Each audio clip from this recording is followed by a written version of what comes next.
So here we go, latest edition of Racing Back. Glorious day here. I'm in my shorts, to be honest with you, but you can't see that. We didn't need to know that. Not the greatest, not the greatest weekend. Oxford United getting relegated, but we're put aside on that because we have got somebody on shores looking at the weather this week because he wants good weather to go to the weekend. But what a success! The Bennett's British Superbike Championship, and the man, let's be honest, he'd probably say it isn't, but really is behind this success. Joins us today. It's Stuart Higgs. Stuart, a real big welcome to Racing Back, and congratulations on everything to start with. Morning, Julian. Morning, Nick. Well, it's been a 30-year roller coaster, and in this anniversary year, the one thing it's not the Bennett's British Superbike Championship. It's the Zinn British Superbike Championship. I'm so sorry. There you go. That's a great start. Yeah. It was Bennett's for many years, wasn't it?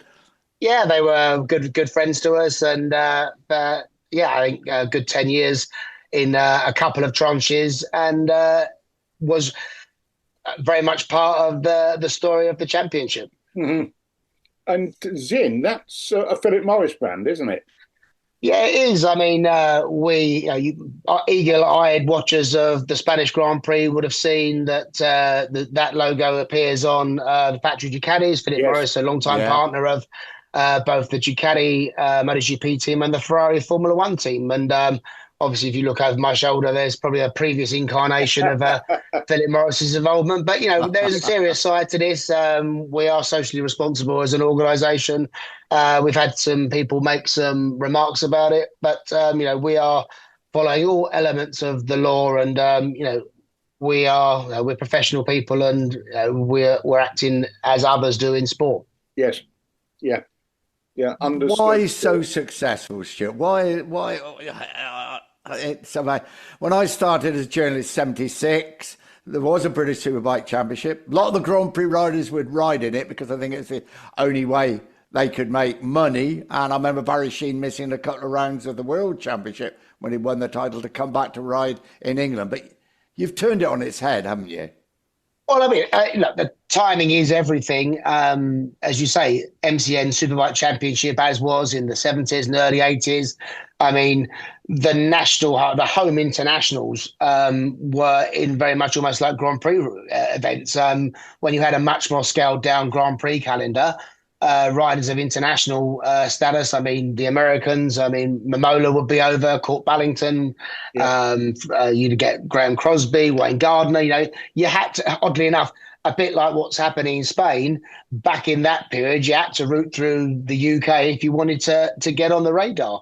Yeah. But really, the early 90s, things started falling away. I mean, the racing scene in the UK was a pretty mixed up bag, a lot of politics with the ACU, who having elected officials who had their ideas and they'd always be by principle different to the person they were trying to dislodge. And so in any particular year, I mean, if you said who was the British champion, no one would know. Do you mean the Super Cup champion, the TT Formula One champion, MCN Masters, Transnational? I mean, it was... There's the point. There's the point, exactly. And the people with the real skin in the game at the time, as much as the importers and the teams, were the race circuit saying, look, there's a product here, but we don't know what it is. We can't promote it. We don't understand it, and we're in the industry. And the leading light at the time, and the guy I tip my hat to for absolutely the success of the championship, was Robert Fennell. An absolute old school promoter, but really cared about the riders, the teams, and had a vision. And he basically said, right, we're going to just take this into our old hands. Oddly enough, I mean, other sports have done this. If you think of snooker and darts run by old sort of fairly stuffy governing bodies, they got together and ran it themselves. You could even say in football, the Premier League was derived, but it was basically the clubs getting together saying, hey, we're going to do this ourselves. So 95, he basically created his own governing body with the help of the RAC, of all people, because if you go back 100 years, the ACU was actually derived as a branch of the Royal Automobile Club. Yeah. So there's some very old grandfather rights there to the RAC. That gave us the governing body structure. The other main circuit operator at the time was Nicola Falston, who was running the Brands Hatch Leisure Group. Yeah. And that created something called MCRCB, a very sort of long-winded, sort of very formal body, the Motorcycle Circuit Racing Control Board, or the Coal Board, as I think John Moffat's cartoons used to call it. and 95 was basically the preparation year. I mean, unbeknown to a lot of people, Robert had seen what was going on with the British Touring Car Championship, which had, 40,000 people attending every race, 8 manufacturers, your Fords, Audis, Alfa Romeos, Vauxhalls, and the events were heaving. And the frustration was the pure product of motorcycle racing we knew could and should match that or eclipse that, but there was no way to tell the story. So out of the company money of 24 Sports, as it was at the time, they commissioned BHP, Barry Hinchliffe Productions, who were doing the touring car presentation, to do a pilot around a British Championship round at Donington in Easter 1995. That was taken to Grandstand, and the commissioning editor there, I think it was a guy called Jim Reside, I think his name was. And yes, it was Jim Reside, yeah. And they said, look, that's good to go. So we just, copied the format. And 96 was the big relaunch. I think a 10-round championship, but all races had a 30 to 45-minute highlights package on BBC Grandstand a week after. And, mid-90s on BBC Grandstand, you'd be getting 2 to 3 million viewers. And that was transformational. And instantly you had Cadbury's, Yamaha, Old Spice, Ducati, Red Bull, Kawasaki, and it was a game changer. And that started the ascendancy, but coinciding in that, and Julian, I mean, you positively played a part in that. We had the incredible Sky Sports presentation of World Superbikes at that time. Yeah. Sky had come on. Sport was basically transformed from just being, and now we're going to go to the start of a race, start of a football match, start of a horse race with proper presentation. And it was transformational. Which I must mention Martin Turner, who was the producer guy there. 100%. Who had, Satellite TV's first BAFTA winner when he left the bikes and went to international rugby and won Satellite's first BAFTA for his rugby coverage, and latterly boss of F1 channel at Sky. An absolute raving. I worked for Mark Williams in magazines, infuriating, mad, but a wonderful product. And I worked for Martin Turner in television, infuriating, mad, and a wonderful product. Both of them geniuses in their own way. No, exactly. And, with that 95, 96, 97, 98 period, it was all coinciding with the rise of Faulty. I mean, I always say 95 was the renaissance in the UK. I mean, that double that Fogarty did in August 95 at Brands Hatch, and we had a true 45, 50,000 crowd, something like at Brands Hatch, and you thought, wow, we've not seen something like this. It felt like a European-style Jerez type feeling. It felt like a festival. Yeah, I was stood at the Bacon Butty van with Martin Turner early on Saturday morning. Not you, Jules. I'm afraid it was catering, sir. TV. And Martin looked around and went, "Are we in any way responsible for this?" Not really fishing for a compliment, obviously, but yes, Martin, you are. And it was, as you say, Brands Hatch in the sunshine doesn't get a lot better, does it? When the traffic is just streaming in.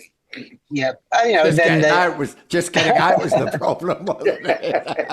I remember there was one year. I think Nicola Falston phoned up the Dartford tunnel authorities and said, if anyone's on a motorbike, let them come through for nothing. And somehow she got away. So, but those little things has made the difference. And coinciding that, I think the UK had perhaps just got a little bit.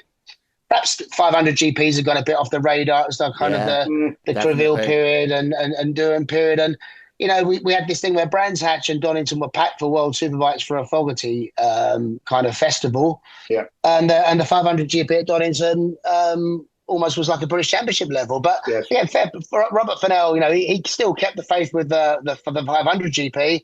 And then, BBC took World Superbikes. And again, we were all on this same ascendancy because the brilliant thing about how things just were able to run with British Superbike and World Superbikes being on the same technical platform. When you had in the year 2000, the magical BSB year, when Hodgson and Walker turned up at Donington, and that we got Lee Diffie screaming how the stalkers just stuffed Nitro Nori. But this it was pure entertainment, but it instantly put BSB on the radar as something other than just a national championship. There was just some energy about it.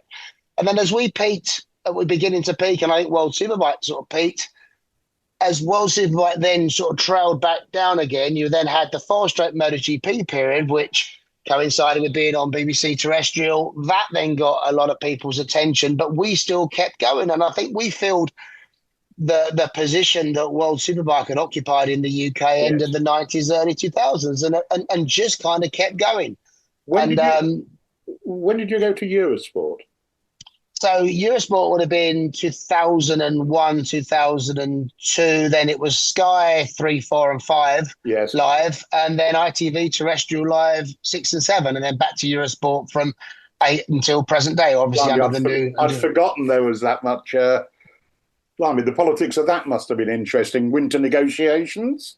Oh, that's been, and that was always the thing that was holding the championship back. Is it started well under the 2-4 Sports Guide with Robert, but then everyone, I think in hindsight, got a little bit too green. The circuits thought they were going to create this super promotional body that was going to cover British Superbikes and British Touring Car, and it involved Octagon, the US company, that also ended up buying they had all the circuits because they were the owner of brands and all that. Then they found themselves the Formula One Grand Prix rights holder when a little deal was done for the Formula One Grand Prix to come to Brands Hatch in 1999. But Brands Hatch, you could fit Brands Hatch in the inside of Silverstone.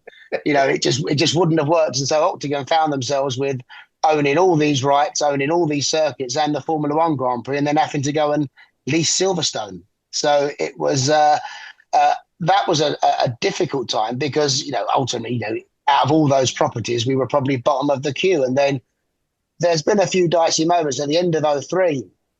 You've got all the major circuits in the UK all for sale. So that's the Brands Hatch circuits, the Brands, Alton, Snetterton and Cadwell. They're all for sale. The championship didn't have a promoter.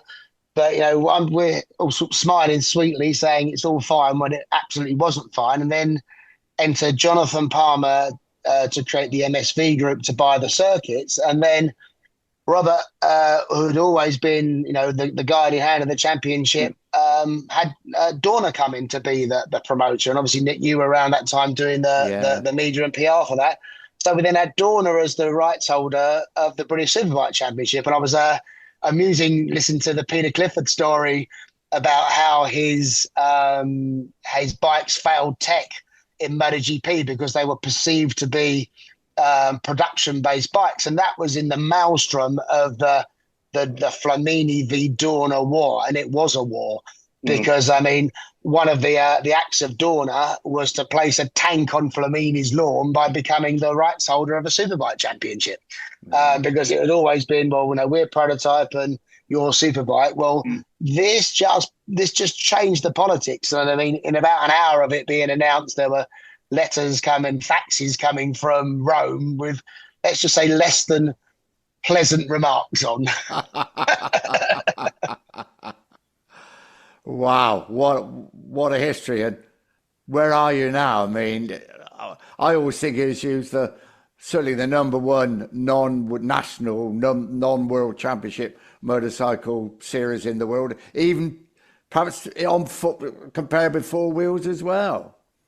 Yeah, I think we sit as the biggest British motorsport series comfortably, and obviously we have presentation and organisational standards that we generally declare to be as good as a world championship on many of our factors. The stability is the big thing that we have now from the 2008 period, where the coming together of the organising and the promotional side with the circuit ownership of MSV just gave us the stability. We were no longer in the hands of outside influences.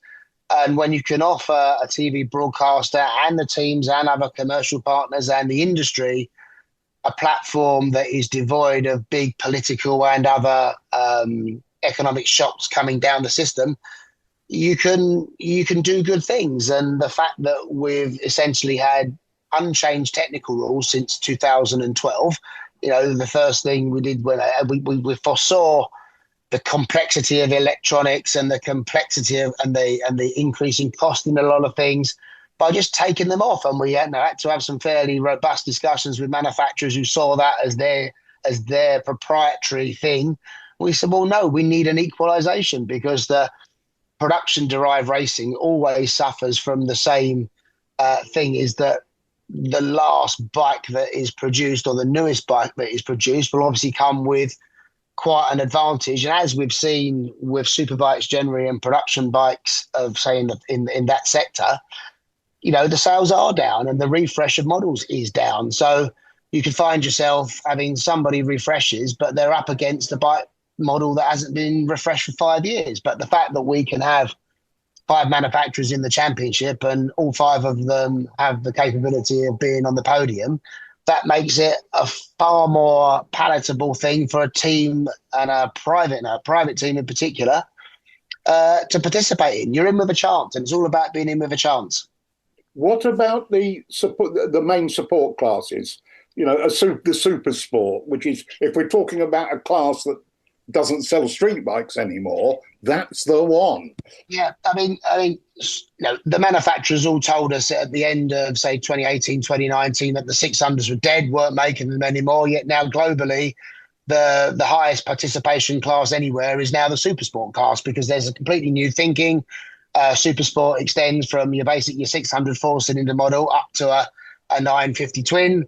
Yeah. We've got 765 triples in there. The Chinese are coming.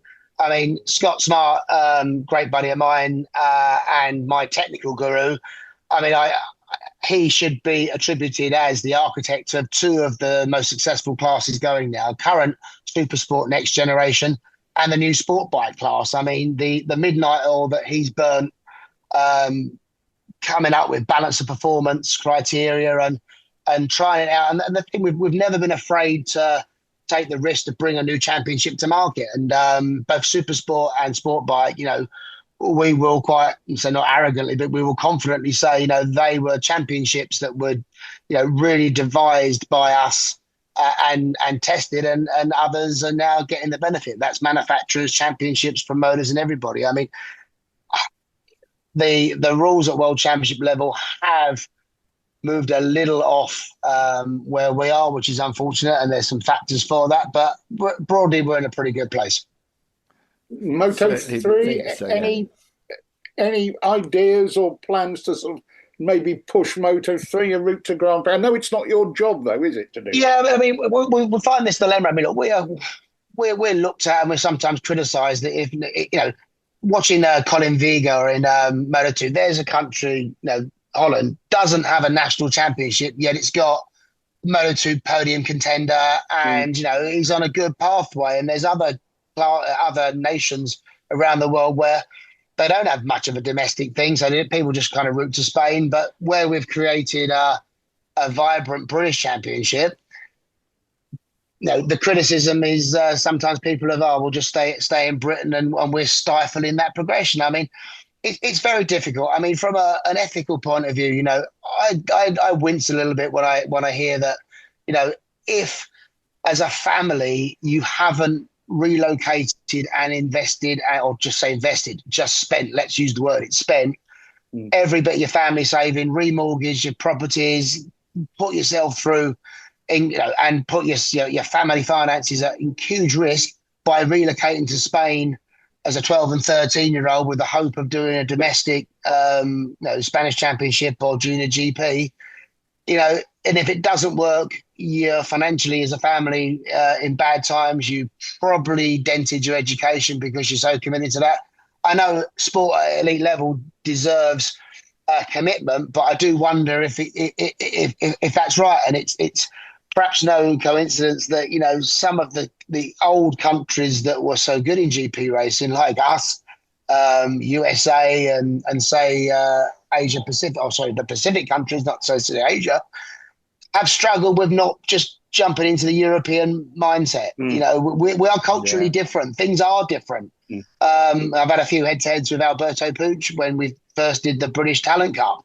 And he was like, why are these kids getting tired after doing sort of 40-minute practice sessions? You own all these circuits. You should be letting them practice every night. It's like, hey, first, these kids probably are at school. And B, the circuits in the UK, they're not municipal facilities where you can have a bit of a laissez-faire attitude to the commercial side. Our circuits have to be operated on a purely commercial footing. That's life. But so Moto 4, as it's called now, and we're aligned with all the other classes on that, or championships on that structure: Moto 4 Northern Cup, Moto 4 Latin Cup, Moto 4 Asia Cup. So that's all the same. So there's commonality between all those classes, and of course, coming downstream, we understand will be again, quite interestingly, a more production-derived Moto 3 World Championship class, and there'll be Moto 3, that will be at a certain technical level, and then there'll be an affiliate class called Moto 4, which will follow the same principles, we understand, but probably slightly less technically sophisticated. So we're on the platform, we have the 2 junior classes, and you do have to let the talent present itself. I mean, there's no magic bullet, and I'd say we're the same as the USA. I mean, is there someone within 5 years? I think Ethan Sparks is a great prospect. I mean, if we go in British Isles generally, I think Casey O'Gorman, I think is doing good things. We just got to keep pushing away, but we've just given away so many years to the Spanish and the Italians that they've got.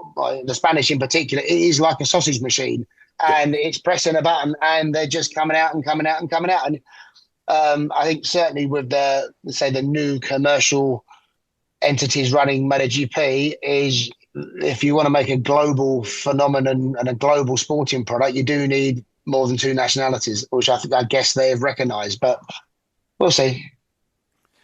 The talent is there, isn't it? It's providing a path for it, and as you say, it's financially an incredibly difficult path. Yeah, I mean, and it does come down to finances. And we hear that the model in Junior GP, for example, is a bit like what you've always known has been in car racing. Yes, kids have got to take 350, 400,000 euro to what is essentially a domestic championship in one country. That is an incredible amount of money, and even if you win the thing, you probably your gift for winning in it is to repeat the activity the next year in the next class. Yes. Yes. Yeah. It's a difficult situation. So how do things look for this year? I would imagine you sound as always, Stuart, you sound really buoyant about it all. Yeah, but look, I mean, it's an incredible milestone. I mean, 30 years of the championship, and the COVID year was a massive year, the COVID period to get over that. We've had some incredible racing served up. I mean, the end of the 2024 season, I mean, no one's going to forget that Carl Ryder and Tommy Bridewell fight. That was pure sport. It transcended. I mean, and watching at the time, I mean, Martin Brundle and F1 people and MotoGP people and just other sporting people, and it's still popping up in feeds now going like, what the hell is this? This is incredible. So we're built on pure racing going into this year. I think it's an incredible cast again. I mean, Ryder back-to-back wins, changes manufacturer with Ducati. Redding is going to do a full season again. He's strong. This new Ducati for sure is a bit of a weapon, but we know we think with our equalisation we'll keep tabs on it. Mm-hmm. Vickers back from again suffering in the same way from budget issues that did a good job in World Superbikes, should have had the second year but didn't quite have the multi-100,000 euro to cement that deal. But he's back with Honda. O'Halloran's back in it. Bradley Ray as strong as ever. Young kids and young talent coming through. Matt Scook and Joe Talbot on these Bimotors are going to be strong. Storm Stacey, I think, has now found his grounding, and there's just something about him. I mean, if ever you needed to put someone in a newspaper who didn't know anything about motorcycle sport, just as a sporting personality, he's got something different. He's just if you know the backstory, that's Indeed. Something quite moving. But he stands out from the crowd, and I think with BSB, we just try to keep it real. I mean, as Sterling Moss once said, wasn't it? He said, "Don't understand this modern motorsport. In my day, we'd win the Casablanca Grand Prix and go and get pissed and meet girls. Nowadays, they thank Vodafone." I think he was referring. Nick, we have 8.5 minutes left. So oh my golly, Stuart!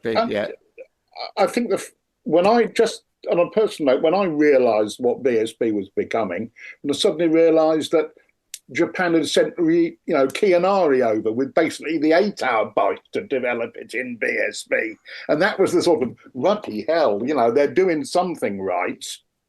Well, that's right. They sent Okada as the team manager, yes. who, when we went to Mondello Park, was instantly called Paddy Okada. I mean, that was one of the standout years. I mean, when two Michelin articulated lorries would turn up to support just two riders. Yeah. And when we had tyre gauge, I think also at that Mondello, where someone snuck into the back of the truck and nicked a Michelin tyre. I mean, this was serious stuff. I mean, this was espionage of the highest level. And when you saw the little man from Michelin sort of like taking tarmac scrapes from Knock Hill, putting them in a carrier bag off to Edinburgh Airport, flying back to France, and then coming back on a Sunday morning with his hand luggage with 2 sets of slicks. Yeah. What did Paddy think of Knock Hill?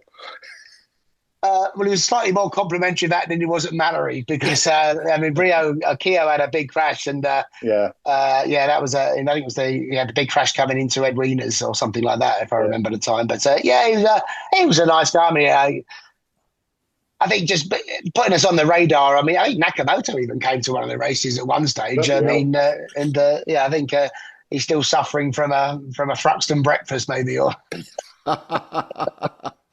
and. You go to Assen. I mean, that's broadening the horizon, surely. Yeah, that was again, if you had to pick one of the top 5 kind of highlights of the championship. I mean, to have the confidence to go to outside of the UK, and in the Dorna period, 2004 to 2007, they were very open to say, look, I think you should take this to at least one race outside of the UK, and I think that was probably still part of the little friction between them and Flamini at the time, but. The first year we went there was in 2012, and I was really nervous. Would anyone turn up? And when they said to us at the time, "Look, you've matched the World Superbike crowd at our first attempt," and it was really sad that we couldn't go there for a couple of years. COVID cocked it up, and obviously the first, getting your head around Brexit, when you have to fill a form out to send sort of like 10 cable ties in a flight case. Yeah. But we returned there last year, and the enthusiasm was as strong as ever. There's something about Assen, and if you can plug into a circuit that's just got so much history, so much drama, and a good crowd and a knowledgeable crowd that appreciates you being there, it's worth making the trip. And I think the Dutch looked at, again, a bit like us, Great Britain at the moment, lack of riders. And there we are, producing a championship. Although I think a bit of envy there, wondering if they could do the same. Yeah, I mean, it is a little bit of a muddle in some of the other countries. I mean, I was fortunate after, even the US, they went through a bit of a terrible time. They all thought they were going to have an incredible growth period, because I think they got bought out by the people that ran NASCAR. Mm-hmm. And I thought, wow, we're going to take it to new heights. And the opposite was true. The manufacturers left. No one seemed to like what was going on. And then when Wayne Rainey and his business partners took it on, they were gracious enough to make a call. And I think I went out there for 5 seasons to sort of just give them a bit of a steadying ship thing. I mean, it was a bit of a learning curve for both. Okay. But they're in a broadly better place. And first round Alton Park. Yeah, we're looking forward to that. We had a test there last week. Alton on a sunny day. If that doesn't epitomise sort of like the British Championship, 18 corners. There's not one bit of the track that's flat, sort of banked corners. Ryder's the first time they've come to the championship and they've seen circuits like this. And I think there's an appreciation that it's not like a Sepang or Mandalika or these billiard board flat type circuits. There's the character and again and the history as well. When safety obviously has evolved, but when you see you can do a comparison of a corner that has been essentially unchanged in 50 years, like the classic picture of Lodge in the background, and you can see a transatlantic picture, or even going back a flipping Agostini or Howard picture, and it's the same monument in the background. That just gives energy. Driving in and seeing the monument in there. We are blessed with some classic circuits and some classic history, and it's something worth preserving. Agreed. And the future. Well, I mean, there's no big blue sky thinking beyond doing the same of what we've been doing. I mean, I think for production class racing, there are some questions ahead because, when you look in the street and that, and you see, it's all GS thousands and things like that you see being ridden as street bikes.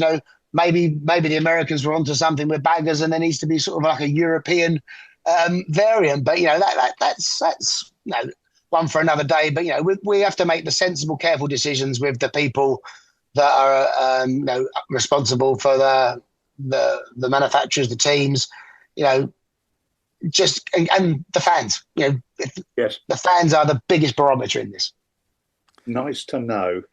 That's Stuart. What an amazing story, and I've got to say congratulations to you in particular, but everybody involved. It is an amazing championship, and just what can be done with a bit of thought, a lot of effort, and a bit of cooperation to produce such an amazing championship.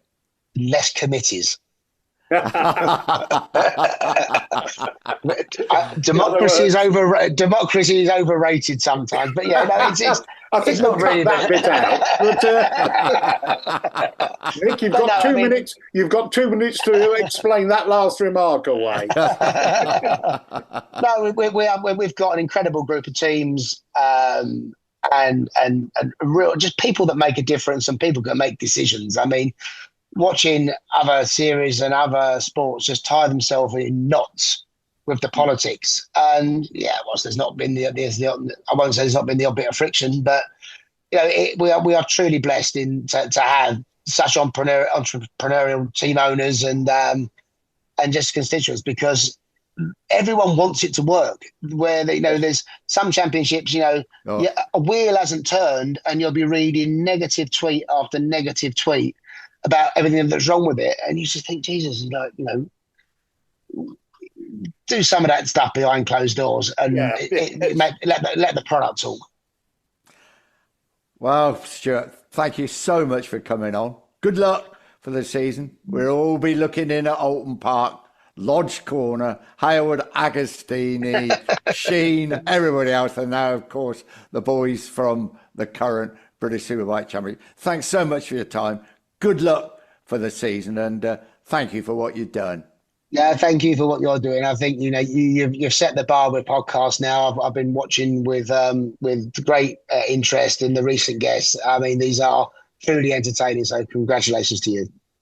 Well, Jules, what a celebration! 30 years of the current British Superbike Championship. Now I've got the sponsor right as well, but Stuart Higgs has played a massive, massive part in all that, hasn't he? Absolutely.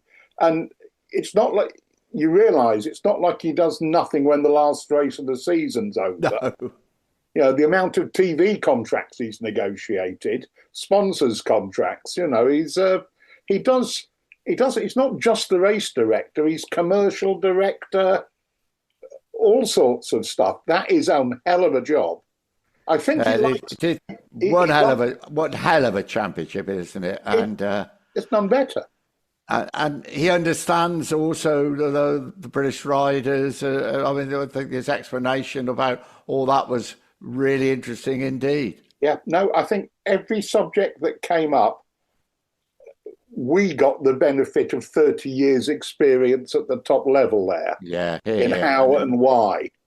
And I think he enjoys being a sort of a benevolent dictator. Well, usually, I know he does. I know he does. And it's also helping in America now. That's good as well, because they're in a very similar position.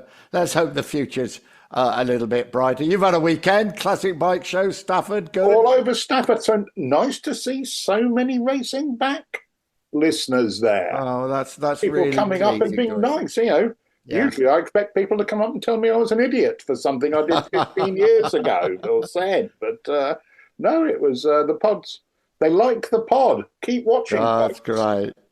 I am smiling because we're both wearing our free T-shirts today. Hey, when you get to our age, anything free, you've got to wear them. One of the first press launches I went on as a young journalist, sometime in 1980, a senior American journalist said, "I'm only here for the free gloves." We're wearing our free T-shirts at the moment. Yeah. So, guests coming up, we're going to have Rob McElhenney on soon. Now, he's quite unusual in the 80s. He's a guy that rode in the works, Yamaha and Suzuki Grand Prix teams, but rode in the Isle of Man at the TTM1 TTs as well. And that was something that might have happened in the 50s and 60s, but not certainly in the 80s. And it's going to be really interesting. Probably the last man of that stature on the world stage to win in the island.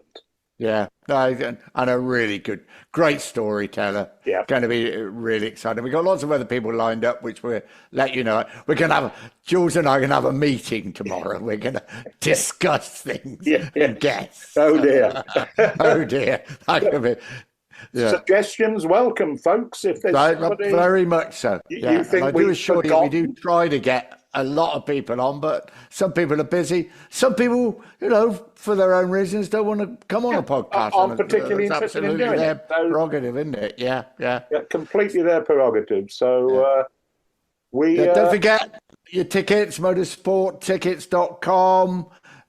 As we always say, Formula One, World Superbike, British Superbikes, and of course MotoGP. Of course, we've had a res this weekend. Not the most exciting race, was it, after Mark Marquez's crash? Well, the Saturday sprint was pretty damned exciting, I think. But I'd say, in difficult conditions, just a bit. And for those who were asking me, and lots of were at Stafford, there are lots of regulations about how you leave pit lane. There is only one regulation about how you enter pit lane, and you've got to cross the timing beam. Yes, you have. That's all. That's it. That's the only regulation about going into pit lane. So Marquez in the sprint race did not break any regulations. There we go. We look forward to the next round at Le Mans. World Superbike's coming up as well. As I say, motorsport tickets for any of those events. The QR code is on the screen now, or via the notes that come up with everything else. Don't forget to buy those tickets. And Julian, I think we thank everybody that's supporting us. It's really encouraging for us. It's been. This is always a joyful experience, because to listen to somebody with the authority of Stuart Higgs, for instance, just now, who, you want to know why BSB works? He's just told you. Yeah. On several fronts, teams, riders, circuits, this is why it works. And it's, if that wasn't educational, I don't know what was. There we go. Even at our age, we need a bit of education. And a bit of democracy, perhaps, but we won't say that to Stuart Higgs. Don't say that in Stuart's hearing.